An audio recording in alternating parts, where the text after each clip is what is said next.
Hey, I'm Jack.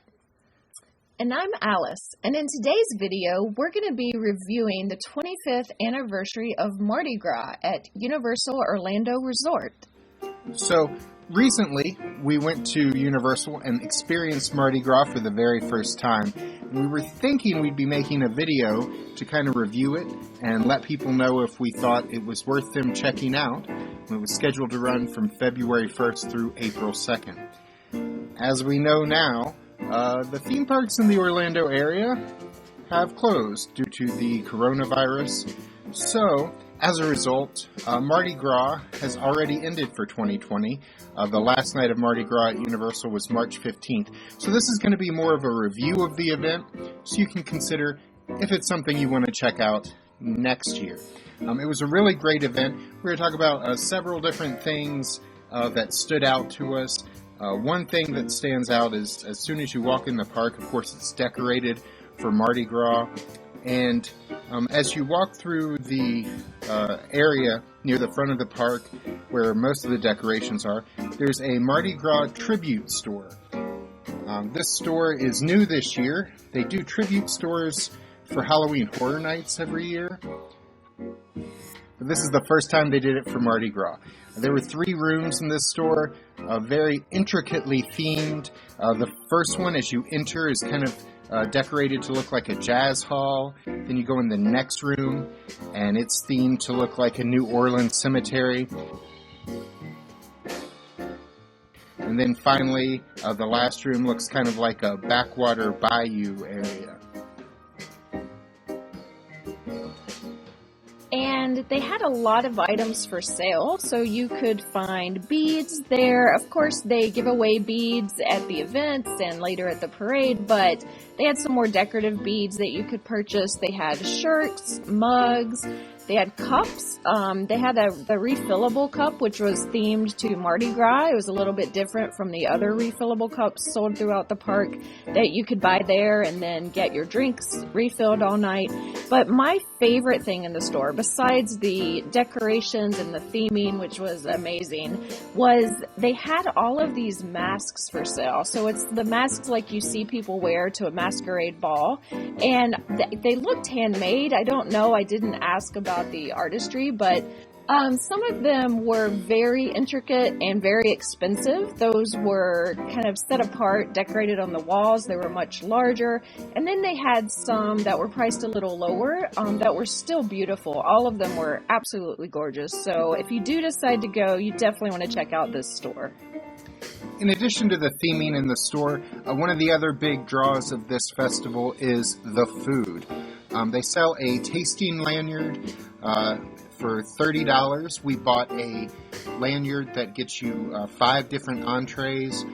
They also have a tasting lanyard that costs $50. You could get 10 entrees with that. And about 4 p.m., food tents would open up in the Mardi Gras section of the park with a lot of different Mardi Gras-inspired dishes to choose from. And the 5 that we chose, I will talk about those. So I'll start with my favorite ones. And I would say it was a tie for first place.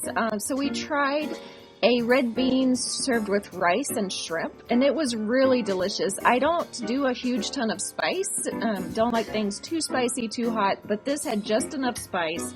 It was very delicious. And then we also had a sugared sweet plantains, which was really, really good. It was a nice dessert. I believe that was the last thing we ate that night. We had already had dinner, so that's why we went with the lanyard that only offered 5 entrees that we could split. So we just kind of wanted to get a flavor and a taste of everything. So those 2 were my favorites. The other things that we tried, there's one called a twisted tater, and this was potato that's very thinly sliced and then fried. It's served on a stick, and they dip it in different flavors. So ours was a garlic parmesan flavor. Some of the flavor just didn't seem to stick to it very well, but it was still good. It was a nice snack. And then, of course, they're known for their beignets, and those were really good. They served them plain with powdered sugar, or you could get it topped with chocolate or caramel sauce. So we chose the chocolate sauce. It was very tasty, but very messy. So you might want to grab a bunch of extra napkins if you're testing that one out. And then the fifth thing we tried was the king cake, which of course is a Mardi Gras favorite. And I'm not a cake person, so I didn't really love it, but I think Jack actually really liked that one. Yeah, it was pretty good. It tastes kind of like a cinnamon roll with icing on it. It was a little dry. It wasn't delicious, but it was all right. Then they had some other Mardi Gras inspired food, and some specialty cocktails, some different frozen drinks, both with alcohol and without. So it was a nice selection of food there.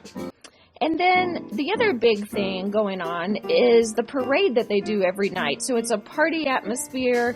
Like we said, it's around 4 o'clock. Everything kind of gets started. The food booths open. The performers come out. And then later on, when it gets dark every evening, they do their big Mardi Gras parade.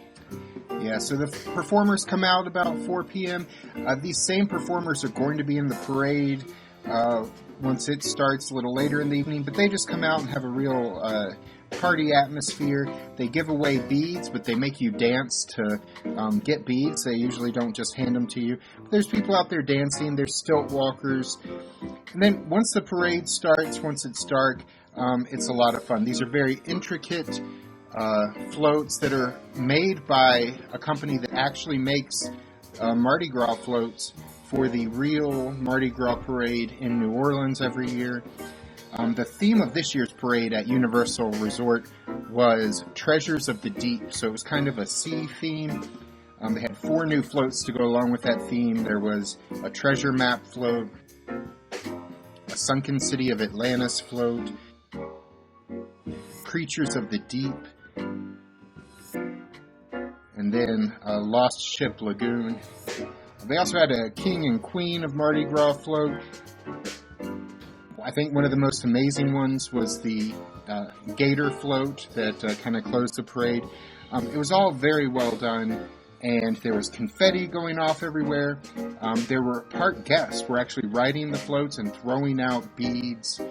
So we got a ton of beads just standing there watching this parade. It was a lot of fun. It was a great way to end the evening. And one thing we did want to mention, this is a very family-friendly Mardi Gras, so unlike some events that you hear about sometimes at Mardi Gras, this one at Universal is great for the kids, fun time for the whole family. Everybody gets beads, everybody can join into the party. So just to summarize, I think that this was an excellent event. I really enjoyed it. It is included with the price of your ticket, so there's no extra cost. And then on the weekends, they have concerts. So while we were there, it was a weekend night, and country musician Dustin Lynch was actually performing. Now, you do want to be aware that if it's a musician that you really want to see, you may have to skip the parade to go stake out your spot for the concert, because once the parade wrapped up and we headed over to the concert, it was pretty full already. So if you want to be up close for the performance, then that's something to think about. But I really enjoyed it. I thought it was a great time. And I would say, yeah, if you're ever around when they're doing this event, check it out. So that's it for this video. I hope that if you liked it, you will give us a thumbs up. And we hope you'll hit that subscribe button so you don't miss any of our future videos. We're going to have some coming up from our recent travels. And we'll see you the next time we're traveling through.